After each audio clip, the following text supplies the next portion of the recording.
Urgent, Birds fan, look at what just happened. Nobody saw this coming, huh? But first, make sure to subscribe to the channel because we bring you daily videos with the latest Birds news. And don't forget to turn on notifications so you don't miss anything.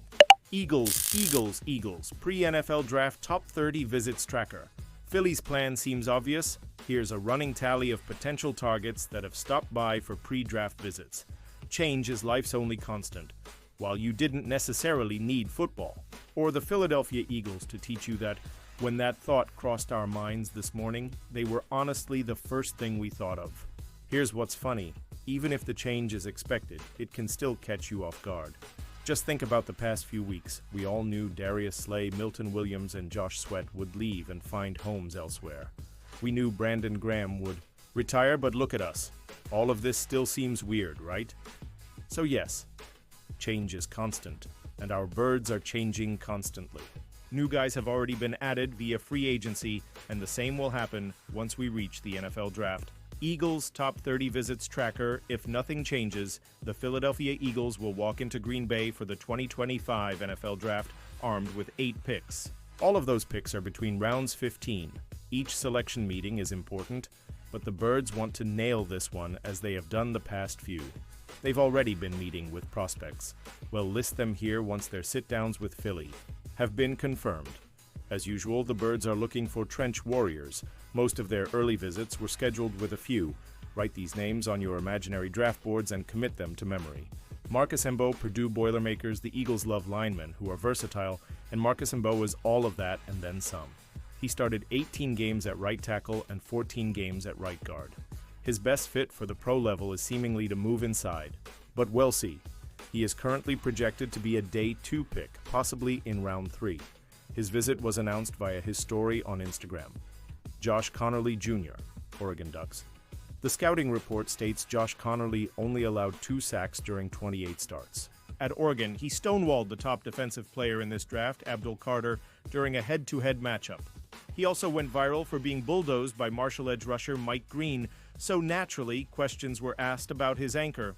Talk about two opposite ends of the spectrum. On the bright side, he's a left tackle who, on the bright side, is praised for what he brings to the table as a run blocker. Might he be an option for replacing Lane Johnson when the legend retires? Anthony Belton, North Carolina State Wolfpack, here's one of the more experienced prospects in the class. Anthony Belton played over 2,200 snaps at left tackle, who gives new meaning to the phrase, "he's a mountain of a man." He stands at 6'6", and he tips the scales at 336 pounds. He has 36-inch arms. He has shown athleticism as a pass protector and strength as a road grader. He is projected to come off of the board late on day 2 or early on day 3. Pausing this. News just to say that if you want YouTube to keep recommending the latest Eagles Nation news to you, it's very important that you leave a like on this video. Thanks! Now let's get back to the news. Eagles predicted to sign 4-time All-Pro to replace C.J. Gardner-Johnson. The Philadelphia Eagles roster will look much different in 2025 than it did in 2024 after several key players were lost to both free agency and trades. One of the biggest, though, was sending safety C.J. Gardner-Johnson and a 2026 6th-round pick to the Houston Texans in exchange for offensive lineman Kenyon Green and a 2025 5th-round pick. Considering Gardner-Johnson started 16 regular season games in all of the team playoff matchups, it leaves a big hole in the second, which Cody Benjamin of CBS Sports thinks they will fill by signing safety Justin Simmons. Simmons isn't as dynamic as he once was, now 31, but he's got valuable experience in Vic Fangio's defense from their time together with the Denver Broncos, Benjamin wrote.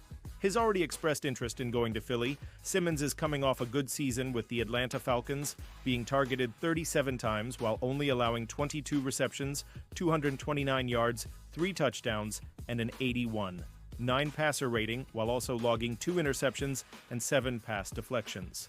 It wouldn't be a major step down from Gardner-Johnson, who had 6 interceptions and 12 pass deflections while being targeted 37 times, allowing 23 receptions, 312 yards, 8 touchdowns, and an 89 passer rating. The Eagles wouldn't have to shell out a ton of money for the 4-time second-team All-Pro and 2-time Pro Bowler, with SpotRack placing Simmons' market value at $8 million annually.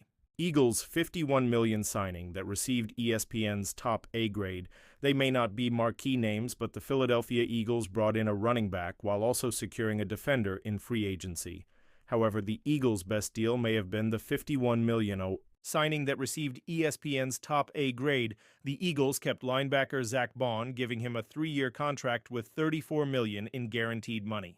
The Eagles signing Bond to a 1-year, $16 million deal, converting him to an off-ball linebacker, and then getting a near Defensive Player of the Year performance is one of the best transactions and development coaching jobs you'll see in the NFL, Seth Walder wrote. Now it's time for the Eagles to pay market rate, or in this case, perhaps less for Bond, and he's worth it. Eagles LB Zach Bond delivered the goods in 2024. Despite totaling just 1 interception, Bond allowed -26 EPA as the nearest defender in 2024. That turned out to be the best mark for a linebacker by a great deal per NFL Next Gen Stats. He did that while allowing 0.6 yards per coverage snap, 6th best among linebackers, Walder wrote. He ranked 9th in run-stop win rate among off-ball linebackers with at least 10 starts, 41, and he forced 5 fumbles and recorded 5 sacks. He even recorded another forced fumble and 2 more picks in the playoffs, including 1 in the Super Bowl, and he finished 5th in Defensive Player of the Year voting. I think number 1, defense wins championships, Hurts said, and we saw how they played today. We saw the difference they made in the game. They gave us opportunities, and we were able to do what we do. Eagles defensive coordinator Vic Fangio said Bond turned into a difference maker, according to USAtoday. Calm. Obviously, he's had a great year, Fangio said during the playoffs. I think exceeded most everyone's expectations, probably even himself. But now there are no limitations. He's set a standard for himself. He's got to show up and do it every week. If you put limits on them, you'll get limited production. Take them to the ceiling that they can go to. Bond is playing really good, and we're thrilled to have him. Bond joins Nolan Smith Jr., Nakobe Dean, and Bryce Huff to form the Eagles' very tough starting linebacker group. And now, Birds fan, I want to hear from you. What's your opinion on this? Drop your thoughts in the comments. I don't know if you know this, but your opinion matters a lot for Birds. I'll be back any moment with more Eagles Nation news. Fly, Eagles, fly.